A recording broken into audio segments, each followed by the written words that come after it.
right, everybody, welcome into Real Talk with Spoon and Pudding. This will be episode 66. I'm the one and only Big Spoon. Oh, I'll eat a pudding. So, got the double six. The primary purpose of this podcast is to educate and share our thoughts and opinions. When we have proven evidence on the topic, it will be brought forth. This podcast does not constitute advice or services to anyone. Spoon and Pudding do not accept any responsibility or liability for anyone, our guests, or anyone's comments or actions based on the material we talk about on our podcast. This podcast is for private, non-commercial use, and everyone should ascertain that the information we provide is correct and verified at all times. There shall be no adding to, editing, or reproduction of this podcast without prior written permission from Spoon and Pudding. You can reach us at realtalkwithspoonandpudding@gmail.com. What's going on, Hood? Oh, not much. What you want to start with today? The yellow freight or Pee Wee Herman? Well, one of our childhood, I was going to say heroes. I don't guess heroes, but I loved watching Big Top Pee Wee and Pee Wee's Playhouse when I was a kid. So for the people that are like 10 years behind us, he was our Blue's Clues. You know what I mean? And you couldn't believe it. You couldn't believe he was 70. I didn't realize he was that damn old when you said it. I'm like, damn, he didn't say it. And you said cancer. And you said, well, he was like 70. And I'm like, what? So you mean he was like 35 when he was running around a fun house with a bunch of children? Yeah. You know what I mean? I'm like, oh, okay. I had a little bit of a different view. Oh, Paul Rubens. I think the last thing I remember watching him in was Buffy the Vampire Slayer, the movie. Oh, really? I don't. You ever see that movie? Mm-mm. He was one of the vampires. Oh, I don't know. But you brought it up with his age, but we both heard about Yellow Freightway I think I heard it Monday night, and we was talking about that. And then that brought us on to the different topic about these trucking companies that have way more office staff than they actually need. Well, that was one of the big rumors that why Yellow closed down, which I heard it had to do with they're like 40% union, and they wanted to modernize and change things up, and the union would not compromise on anything, and then they couldn't get any help from the federal government, and then like you said, they had too many office personnel compared to truck drivers, so the owner decided, well, it's just time to close up shop. No, I mean the last week, we just heard about, if y'all don't know, UPS, according to PBD's podcast, he said that they settled for $49 an hour if you're a full-time employee, and mandatory overtime. No, you can take, if you only want to work 40 hours, that's it. You don't work no more. They can't force you to work. It's all voluntary. I think they said the new part-time pay for UPS was $21, and I had an issue with them early July where, same shipper delivered to me, and they said it was undeliverable, and then they end up turning the package around. So UPS is a bunch of clowns. I had an issue with FedEx this last weekend. They ain't much better. We have constant issues out of FedEx, but we've had issues out of UPS also. I have issues with the post office, but at least when I have issues with the post office, they usually leave a card in the mailbox, and it's only 10 minutes up to the post office instead of having to go all the way to a hub in Mount Juliet, downtown Nashville, or Whites Creek or whatever. So we got so we got Yellow Freight, Roadway. Roadway's the biggest one, I guess. You got it was all a conglomerate. I mean, they bought. When did they buy USF? Wasn't it back in like 2005 or something? It's been about 20 years ago, I think. But you had Roadway, Yellow, Nationwide, USF Holland. What else? USF Redway. There was Redway, Red Star, Glenmore. I was working for Glenmore when they bought it, I think. But I might have just quit when they bought it. It was around the same time I quit working for USF Glenmore. Because this was real shocking to me that they decided to close the doors because, like I told you, it was between 5 and 10 years ago that they were at the meeting table talking to USPS about buying their whole outfit because Roadway is like the second or third largest. USPS or UPS? UPS. Sorry. Okay. I was about to say, I don't think the government's for sale. No, they clamp down UPS. and extort money out of you, and it doesn't matter how much they lose. But Yellow is what, the third largest carrier in the world, or they They were. was a big carrier. Yeah. I remember, but they had Dugan. There was USF Dugan used to be there because, like I said, I used to work for them, so I knew there was a bunch of divisions of USF. So Red Star had, sorry, I was just going to say Red Star had went on strike after Yellow bought them, and then they told them, they said, "Y'all come to work or else." And the people said, "No, we're on strike." And then the managers come in that Monday and, did a little bit of work in the office, I heard, and then they went to the gates, locked them, and left. And they're like, "What is it?" I said, "You don't have a job. We're closed." They shut it down. That's ridiculous. Well, I mean, Yellow did that, 18 years ago or some shit, to Red Star division. I just find it was shocking to me because between 5 and 10 years ago, I can't remember the exact Roadway, Yellow, although whoever you want to say was at the table with UPS discussing buying them so they could become the world's largest trucking company and carrier. So now all of a sudden this comes about and you got 30,000 employees out of work. 30,000. Well, see, there were some, unknown numbers we were talking about last night. You heard 27,000 drivers. Our buddy heard 20, but 30,000 employees. It's still the way I looked at. Oh, contagious fucker, you. Anyway, what is it? It's still like eight drivers for one employee, and the top paid people are at Yellow, or they're not the drivers. They're the top paid people are the management. So you got how many drivers having to run around and earn enough money to support all these office people that aren't generating revenue other than making phone calls and building relationships, on the golf course. I don't know. Once you get a contract signed and the driver's the one that's really bread and the butter, I prefer it my way. Well, you can't have too many chiefs and not enough Indians, as they say. And that happens in a lot of companies, and it happens a whole lot in trucking companies. And I'll give you an example. When I worked for the environmental company, I was a trucking manager. Mm-hmm. I was in the truck almost as much as my drivers were. All right, and when the big boss and his comrades stayed out of it, you had me at trucking. You had Buddy over ERs. You had Brad and that bunch over consulting. You had Daniel and them over demo. We had such a good crew that the jobs and the money was rolling. I'm talking about that company was making money.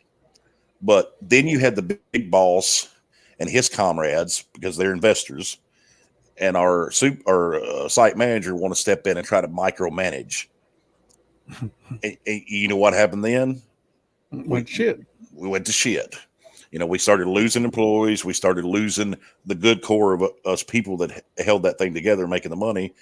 And we started losing customers because the flow was not there anymore. People weren't happy. And then eventually all of us just one at a time out the door. We went out the door, and they eventually sold the company, and then that company's not even there anymore. So it went from making millions of dollars a month to being pretty much bankrupt and selling the company to a couple years later, not there anymore. And that's what happens to a lot of these truck companies, that they put too many people. What we talked about, the one I work at, on my shift, you got 11 drivers, but you got 12 people in the office.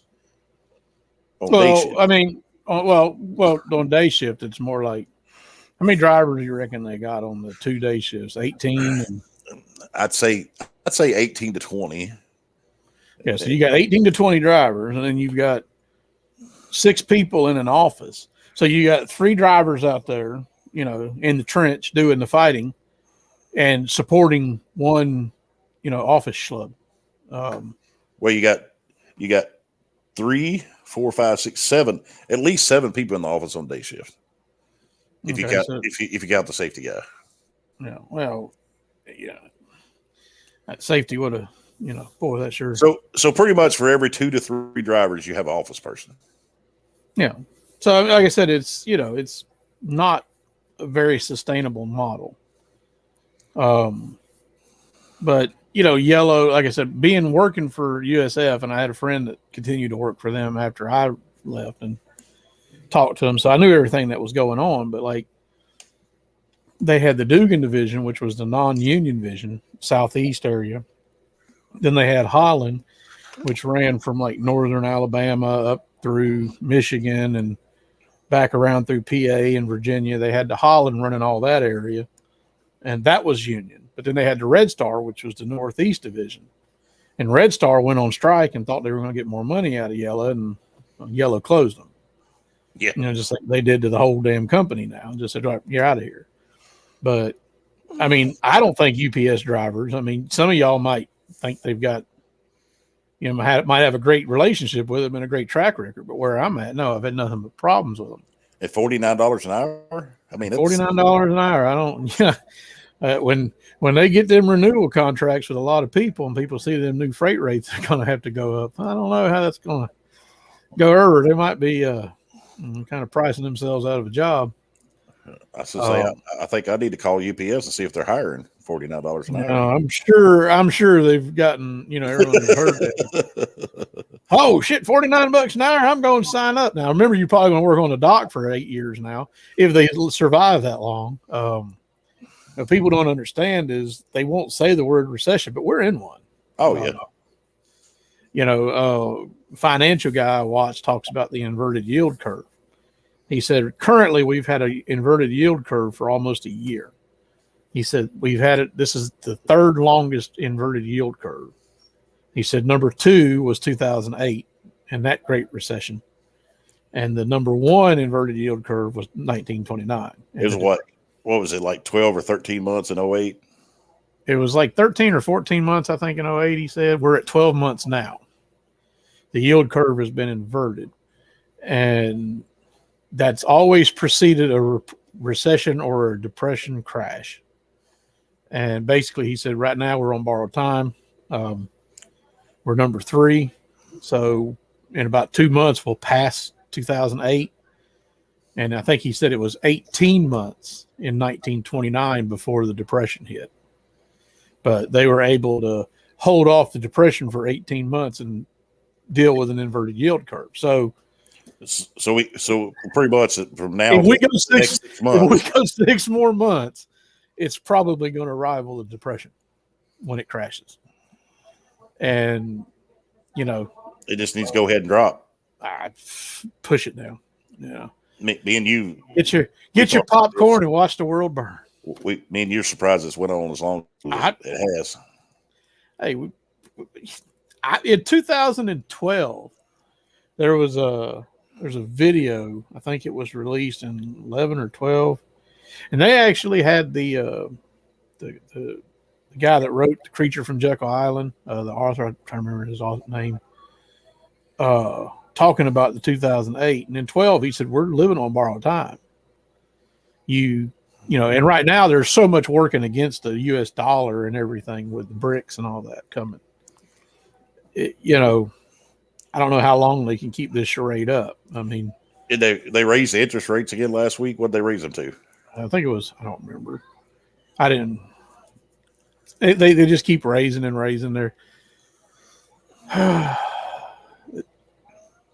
They'll start printing again. When they start printing again, it's going to go crazy. You think this last round of inflation was bad? You see it pop like crazy. But I think the dollars, like I said, I've always been worried when the dollars come home. When the dollars come home, that's when it's time to worry. But that's what's our debt clock at right now? Oh shit, 32 trillion, I think. I mean, I don't know. I mean, we see what Zimbabwe did. They just printed trillions. But imagine how happy all those poor schlubs will be if all of a sudden, trillions of dollars are just flowing. We can pay all our debt off. Oh, hey, we got that. No, that's the Weimar. But anyhow, that's still speculation. I don't know what's going to happen. I thought this would have happened 10 years ago, honestly. Part of the reason I moved up here. But so anyway, on the yellow thing, the current debt and counting is 31,462,154,854,000.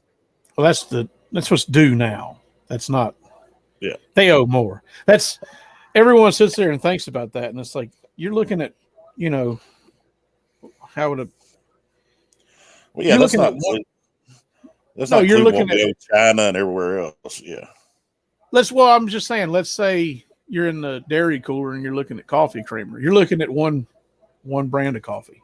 Like, oh, there's the half and half. Then they got the book with the, BlackRock over here, and they got the book over there with Vanguard, and they got the book over there with Europe.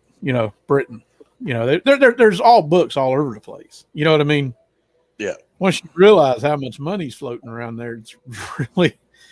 I'm surprised we still work for as little as we do. It one day may come where $49 an hour. People would hope they could get somebody to come through the door for $49 an hour. Right now, we look at it like UPS. Oh man, look at them guys! But in the grand scheme of things, all things being relative, which I know, I know things cost a whole lot more now. But we got this generation that doesn't want to work now. If they're under the age of 40, 35, 40. You can't hardly get anybody to work. And I hear them complain all the time. Well, they only pay $18 an hour and they're 19 or 20 years old. I started working at Unipress, which it was Yamakala then. And I started at $6 an hour. And you talk about working your ass off for that $6 an hour. My first job was a grocery store. I think I made like $4.25 or $4.50. That was after you were 18? No, it was before I was 18. No, I'm talking about after. First job. After I was 18, I made about $5.25. Yeah. $5.25, $5.50. But the same job I started at making $6 an hour, they're probably starting out making $20 an hour now, and the job is a whole lot easier than what it was back then. And people complain, well, they only pay $20 an hour. I'm like, oh yeah, back when you was working, somebody cut the tip of their finger off and they'd put a Band-Aid on. So keep working, asshole. back in 97, if they'd have given me $20 an hour, I'd been like, oh, $20 an hour. How much more overtime can I work? Yeah. Oh, you'd be like, I don't ever want to go home. Just keep me here. But no, things have changed. But now like I said, I don't know what's going to happen. You can remember when you started driving a truck, what was the cents per mile that you remember getting paid? 24 or something. Really? Was it that low? Yeah. Can't I started in 2000. All right. Well, I was a couple years behind you. I think. Well, what year did you start? Well, 04. Okay, so I was probably up to about 28, 29 then. I officially started with my CDL in 04. I had a medical card driving box trucks and all that before that. But as far as that was more hourly though, wasn't it? Yeah. But getting paid by the mile, I think 37, 38 cents a mile was the least amount I've. And where are you at now? I mean, what's the average they paying now? 50, 55? I'm getting 60.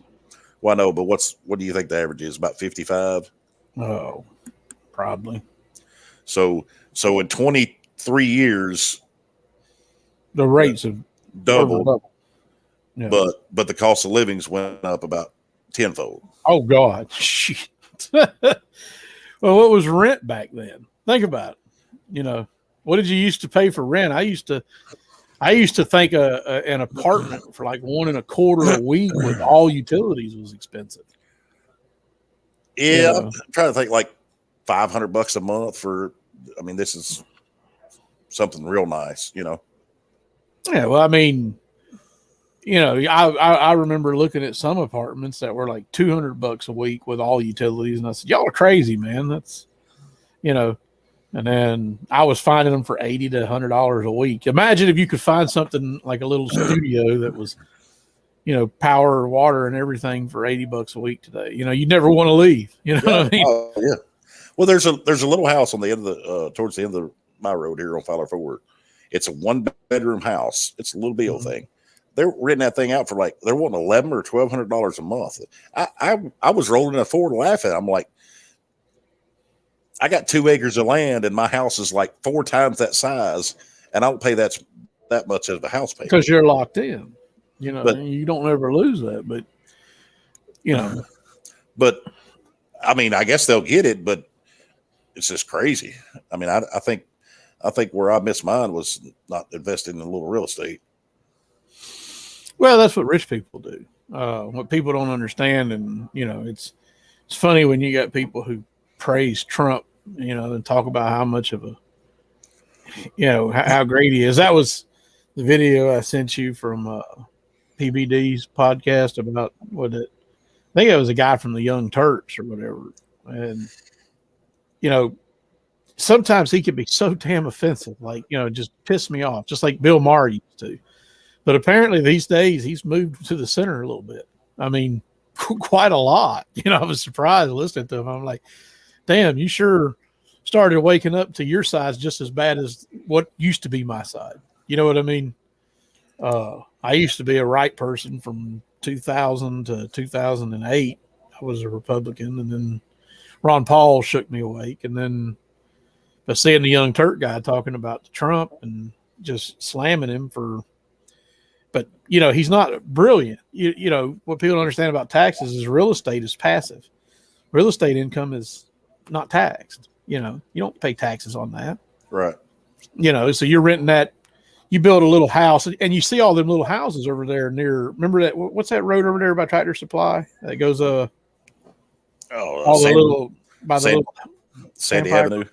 Or Sandy Avenue, yeah.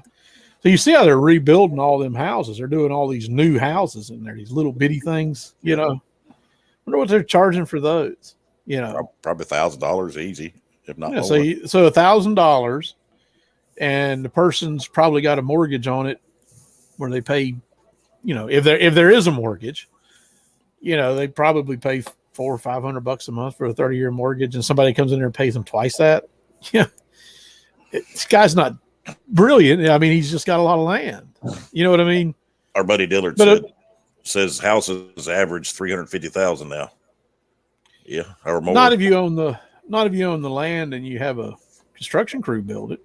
No, he's talking about just like in general. Yeah, no, going to buy. Yes, going to buy a new on the market house that's for sale. Yeah, it's very expensive. But Dillard, you ain't out there watching them houses today?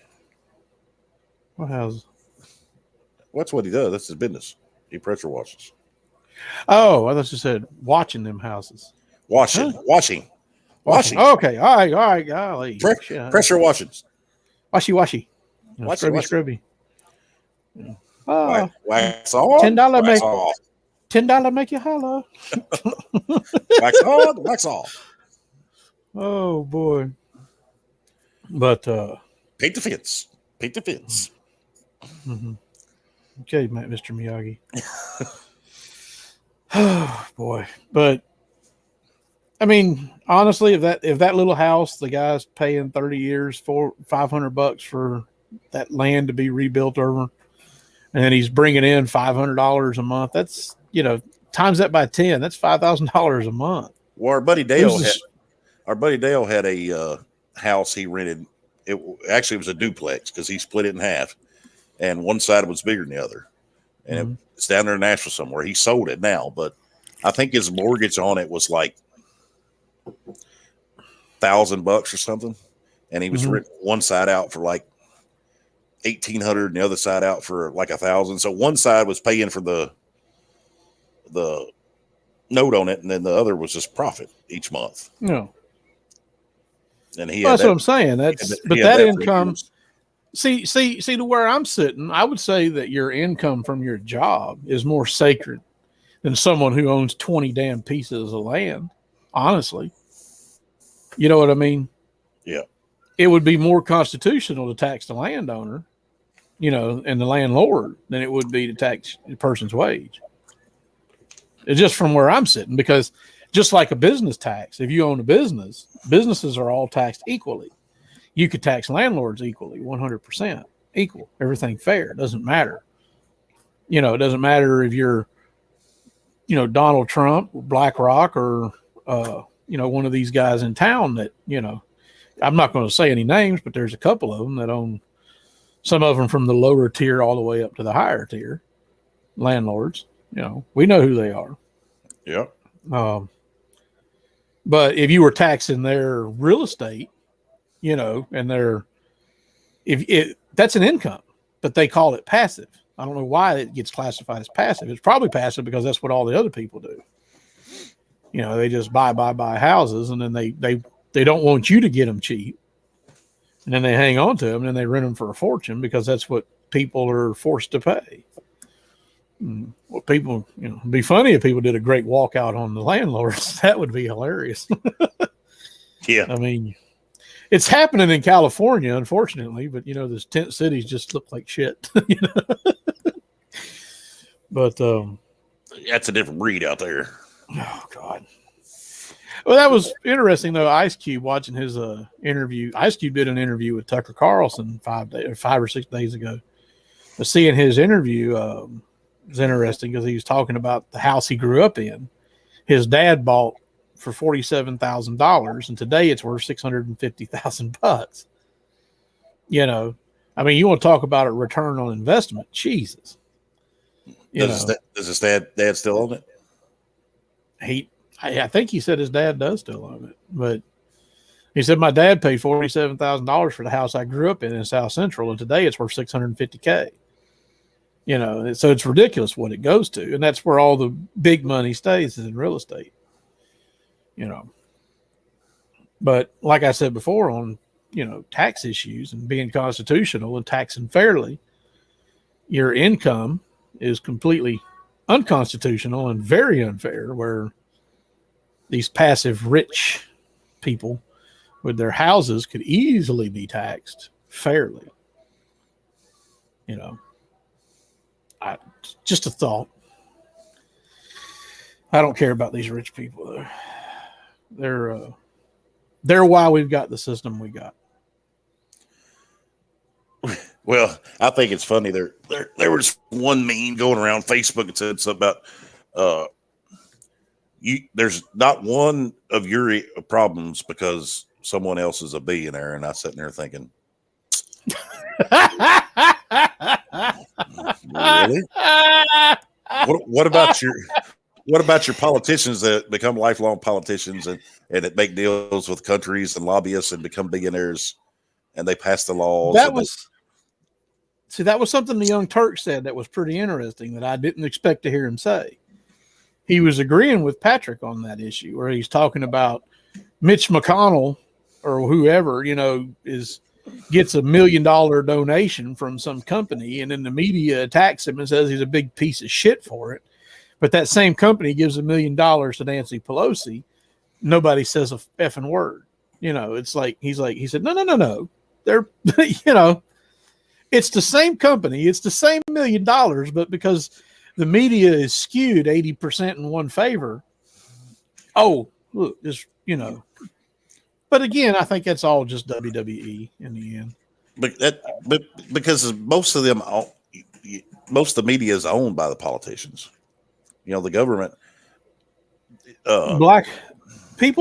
BlackRock, Vanguard. Yeah, you need to know these names. They're what's pushing all this shit. A company, it's like, who do you think gave Visa or MasterCard all them trillions of dollars? You know what I mean? Who do you think gave BlackRock trillions of dollars? Well, the people don't understand that the government doesn't control the money. They don't print the money. Private bank, Federal Reserve. Hashtag in the Fed. Hashtag in the Fed. So once we gave away that power, it's no longer in our control, and they can manipulate the system how they want. And that they've been doing that for what 100 years, 112, 110 years now. no, about no, it's 19, a little less. 1912, right? Yeah, No, I thought it was 1914. I'm pretty sure 1912. But anyway, even if it's 1914, it's still right at 110 years. So when they go printing money, it's not the government printing money. It's not us printing money. It's the Federal Reserve who controls the money, who prints the money. Okay, 1913. Well, see, we split the difference. It's been 110 years. All right. Federal Reserve Act of 1913. I know it was Woodrow Wilson that signed it, and later he lamented in his papers, his memoirs or notes, closer to his death, that he regretted signing that. He knew that I believe he said something along the lines that was when he sold the country was sold, Bought by the bankers. pretty much. You think it's any different today? No.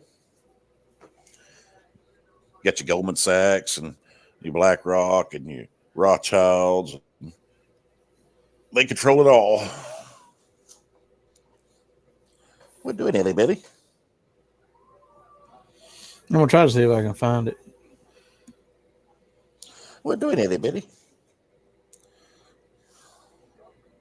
Did Woodrow Wilson regret signing the Federal Reserve Act?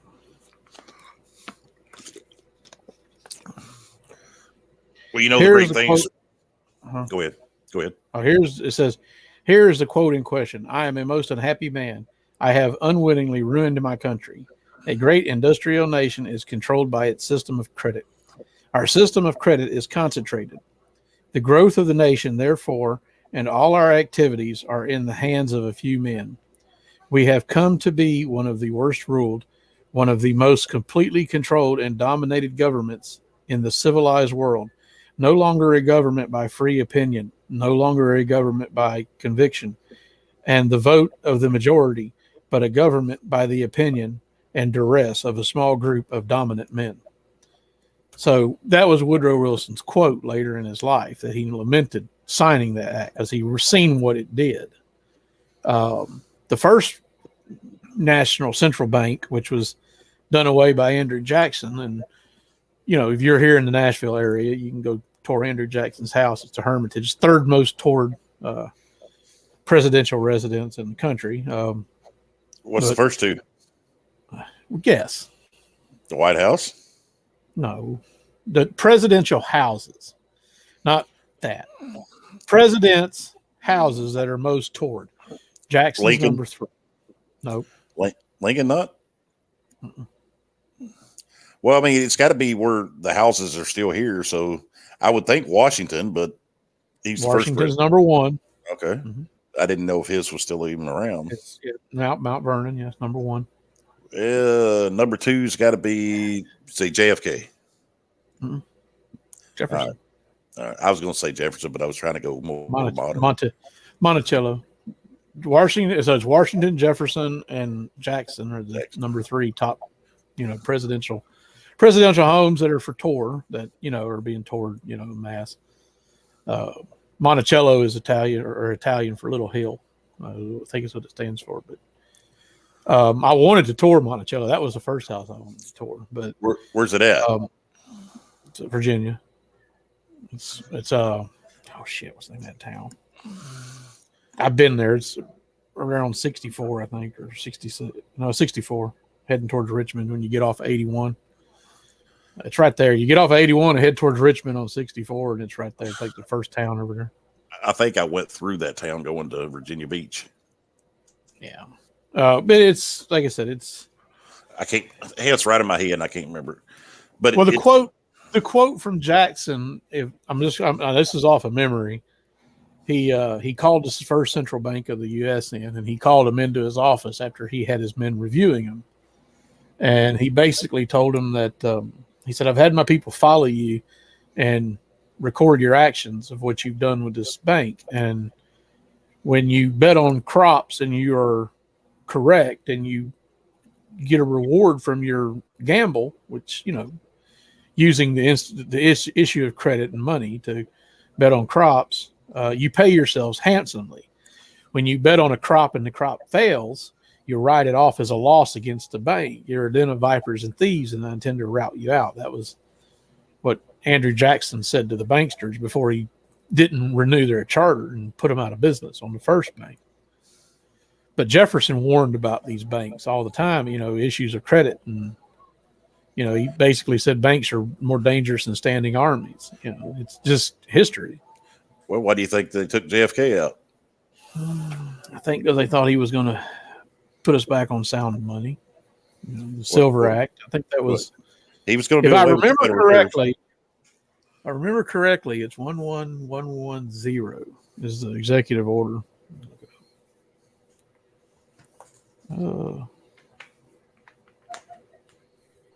Executive. Oh, go ahead though. I'm sorry. Well, like you talked about, Jackson done away with the first central bank, and then Woodrow Wilson come in, and we got World War I, Federal Reserve, and federal income tax, and then you got JFK, who was. I think there was a little attempt at another central bank around the Civil War, though. I mean, the greenback. That's where the greenback came out of. You know, the issue of currency and greenbacks from the Treasury, you know, in Lincoln, because to fund the war effort. So there was, but they did pay that back off and did away with it again. People were weary of it, you know. But then everything that happened after the Industrial Revolution that piled in and got the 1913 Federal Reserve Act, and you know, yeah, people don't understand what happened. I mean, these people like Rockefeller and John Pierpont Morgan, they traveled to Jekyll Island, and I mean, what a fucking name, you know, Jesus, they traveled to Jekyll Island under aliases, you know, in like 1910 to 1911 or some shit, and wrote the Federal Reserve Act in their fucking den, you know, and you people don't realize that's what you live under. It's the tyranny that you live under. But if you put the pieces together, the reason the Titanic sank and the reason the Federal Reserve happened are linked together. So tell me this conspiracy. Because you had a lot of big name rich players from other countries that could challenge the Rockefellers and all them when it come to the Federal Reserve. And a lot of them were supposed to be on the Titanic along with the other rich, very wealthy men, but they got off before it ever set sail. This one's kind of, you're going to make me look this up. It all ties together. Well, I mean, you go back to so like the Rothschilds, okay? Look at the Rothschilds as a family. So basically, I think it was John Rothschild.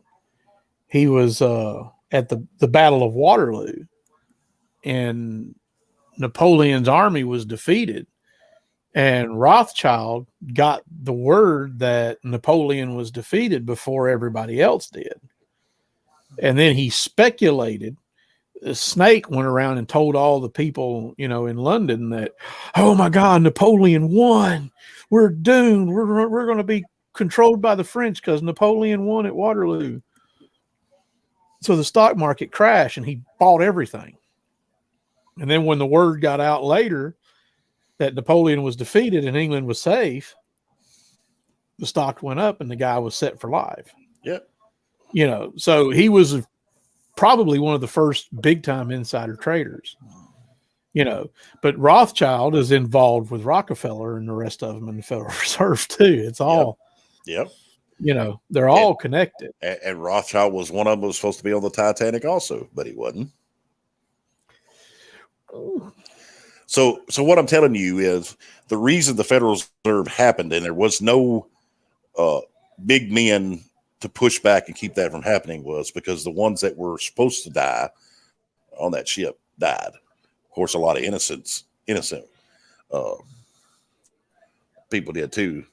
So if you buy the whole thing that they hit an iceberg and all that, that's on you. But so Executive Order 11110 was issued by U.S. President John F. Kennedy on June 4th, 1963. This executive order amended by delegating to the Secretary of the Treasury the President's authority to issue silver certificates under the Thomas Amendment of the Agriculture Adjustment Act, as amended by the Gold Reserve Act. The order allowed the Secretary to issue silver certificates if any were needed during the transition period under President Kennedy's plan to eliminate silver certifications and use Federal Reserve notes. So Kennedy was starting to go after the banks just before he died, just a little bit, 5 months. Well, 5 months and 20 days. Well, his intent was to shut down the Federal Reserve, just like his intent was to pull all the troops out of Vietnam.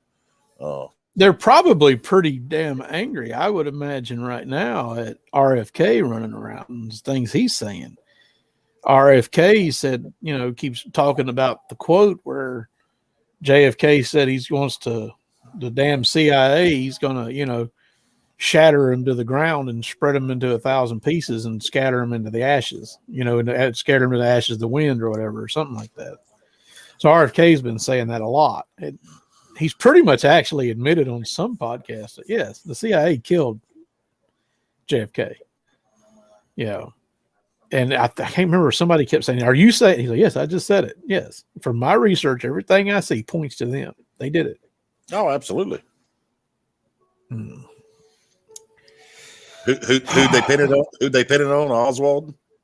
Well, Oswald was part of them. Well, no, but they tried to pin it all on him. But there was more than one shooter. He was an undercover agent for him. I mean, he was working for him. And one of the shots come from inside the vehicle. I don't know. It's hard to tell. There's one of these days I need to go to, was it Daily Plaza or whatever? It'd be nice to go over there and look at it, scope it out, firsthand, see, where he was shot, and look at the book depository, and then the grassy knoll with the little fence. Grassy knoll seems like it's got a much better kill shot. Yeah. I don't know. If I was looking for a place to, grassy knoll, that sounds pretty good. But anyway, enough of that, I guess. So what's other topics you got on your mind? That's all I got, I guess, this week.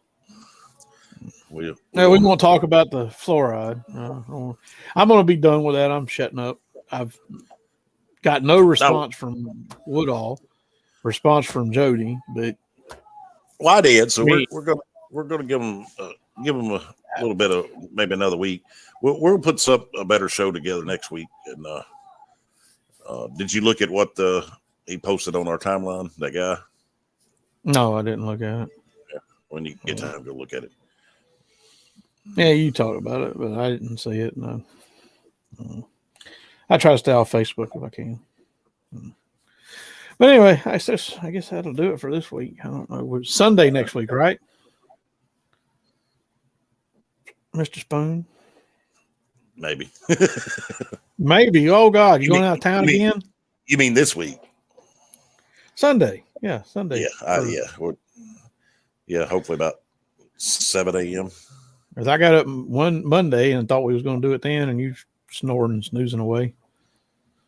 That I was. That you was. So, I guess we'll hit it at y'all next week on Sunday. This Sunday. Hit us some good music. All right, I'll try to do this, I guess. All right, we'll see y'all next week. And, guess we're going to get up out of here. Over the edge, feel like I'm floating through. Sorry about the long history lesson. I just love history. It tells you where you're going. You don't know where you came from. How do you know where you're going? They need the education anyway. They're going to get a baptism of fire when the economy crashes. Yeah, we'll see y'all next week or Next Sunday. week.